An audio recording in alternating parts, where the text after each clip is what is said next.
किसी भी महिला के लिए मां बनना जीवन का सबसे खूबसूरत अनुभव होता है। इसके एहसास भर से न केवल महिलाएं बल्कि उससे जुड़े बाकी सभी लोग भी रोमांचित हो उठते हैं। एक बच्चे के आ जाने से पूरे घर का माहौल हमेशा के लिए बदल जाता है। हालांकि गर्भवती होना और एक स्वस्थ बच्चे को जन्म देना संभवतः इस दुनिया की सबसे मुश्किल बात है।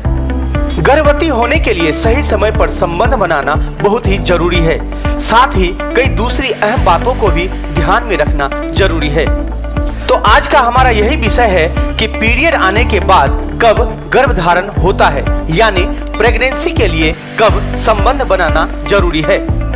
हम उम्मीद करते हैं कि आप लोगों को वीडियो पसंद आता होगा और अभी तक आपने इस चैनल को सब्सक्राइब नहीं किया है तो अभी कर लें, ताकि अगले वीडियो की जानकारी आप तक आसानी से पहुंच सके।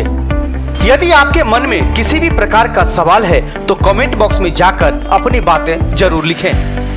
तो आइए जानते हैं सनशाइन फर्टिलिटी बिक्रोली पूर्व की IVF स्पेशलिस्ट डॉक्टर अमिति अग्रवाल जी से इस सवाल के बारे में। आप सभी दर्शकों से अनुरोध है कि आप किसी भी दवा का सेवन करने से पहले अपने नजदीकी स्वास्थ्य केंद्र या अपने डॉक्टर से सलाह अवश्य लें। नमस्ते, गुड मॉर्निंग। मेरा नाम डॉक्टर अमिति अग्रवाल है। मैं गायनेकोलॉजिस्ट और IVF कंसल्टेंट हूँ और मेरा IVF सेंटर मुंबई में है, sunshine fertility and IVF centre. आज मैं IVF और इनफर्टिलिटी से रिलेटेड कुछ क्वेश्चंस का जवाब देने के लिए आई हूँ।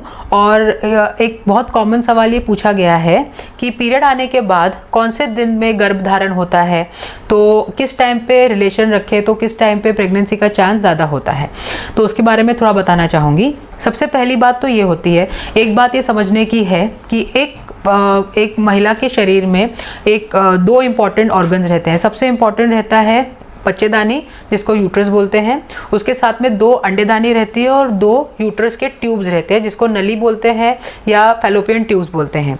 अब नॉर्मली कैसा होता है, जब एक पेशेंट को पीरियड, एक लेडी को जब महीना आता है, नॉर्मली उसके दोनों बच्चेदानी में एग्स रहते हैं, अंडा जिसको हम बोलते हैं।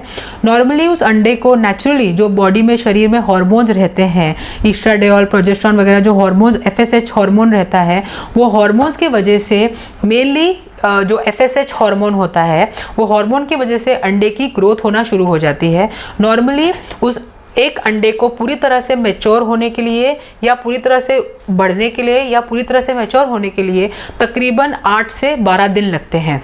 ओके, तो जब पीरियड आ जाता है तो पीरियड के दूसरे दिन से वो जो अंडे की ग्रोथ है वो धीरे धीरे बढ़ना शुरू हो जाती है, और वो जो अंडे की ग्रोथ होती है वो मैक्सिमम 7वें-8वें दिन से शुरू हो जाती है।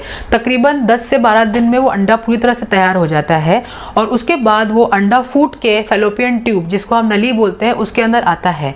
ये अंडा एक बार जो अंडेदानी होती है वहाँ से फूट करके जब फैलोपियन ट्यूब के अंदर आ जाता है, तो फैलोपियन ट्यूब में वो तकरीबन 24 घंटे तक जिंदा रहता है। उस 24 घंटे में अगर हस्बैंड वाइफ का रिलेशन होता है, संबंध होता है, तो जो शुक्राणु है, जो कि सर्विक्स, जो कि बच्चेदानी का जो मुंह होता है, वहाँ पे डिपॉजिट होते हैं, वो वहाँ से चल के पूरा गर्भाशय है उसको पूरा क्रॉस करके जो ट्यूब रहती है उस ट्यूब में आता है, और जो अंडा और शुक्राणु का जो मिलन होता है, जिसको हम लोग इंग्लिश में फर्टिलाइजेशन बोलते हैं, वो फर्टिलाइजेशन प्रोसेस फैलोपियन ट्यूब में होता है। एक बार फर्टिलाइजेशन हो गया तो तकरीबन 2 से 3 दिन के बाद वो जो तैयार भ्रूण है वो आके यूट्रस के अंदर या गर्भ पिशवी के अंदर आकर बैठ जाता है, और उस प्रोसेस को हम लोग इम्प्लांटेशन बोलते हैं।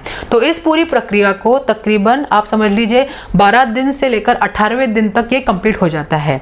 तो इसीलिए एज डॉक्टर्स हम पेशेंट को ये सजेस्ट करते हैं कि एक बार पीरियड का 10वां दिन आ जाए तो 10वें दिन से लेकर एटलीस्ट 17वें या 18वें दिन तक अगर वो एक दिन छोड़ के भी संबंध बनाए तो प्रेगनेंसी का चांस बहुत ज़्यादा हो जाता है। जो अंडा रहता है वो एक महिला के शरीर में 24 घंटे तक जिंदा रहता है, लेकिन जो शुक्राणु रहता है वो तकरीबन 2 से 2.5 दिन तक रहता है। तो अगर आप अंडा फूटने के 2 दिन पहले या अंडा फूटने के 2 दिन बाद भी संबंध रखते हैं तो भी आपका प्रेगनेंसी का चांस बहुत स्ट्रांग रहता है। इस पूरे प्रोसीजर को हम लोग फर्टिलाइजेशन बोलते हैं, और सक्सेसफुल गर्भधारण होने के लिए ये पूरी प्रक्रिया आवश्यक होती है। सो आप समझ लीजिए तकरीबन पीरियड के 10वें दिन से 16वें-17वें दिन तक आप अगर रिलेशन रखेंगे तो आपको प्रेगनेंसी का चांस बहुत अच्छा हो जाता है।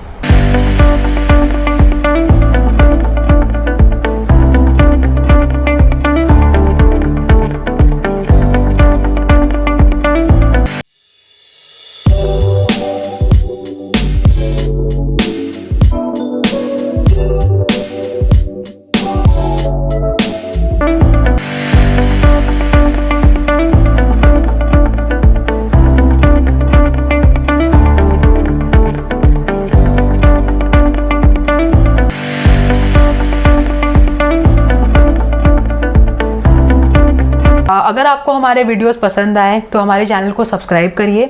हमारा नंबर वहाँ पे लिखा हुआ है। यदि किसी वजह से हम आपका फ़ोन नहीं उठा पाते, अगर मैं ओटी में हूँ या पेशेंट्स के साथ हूँ, अगर आपका कॉल नहीं लग पाता है तो नीचे आप कमेंट बॉक्स में अपना मैसेज लिख दीजिए। जब भी मुझे समय मिलेगा मैं डेफिनेटली उस पर रिप्लाई करूँगी और जितना हो सके मैं आपको हेल्प करने की कोशिश करूँगी। Thank you very much.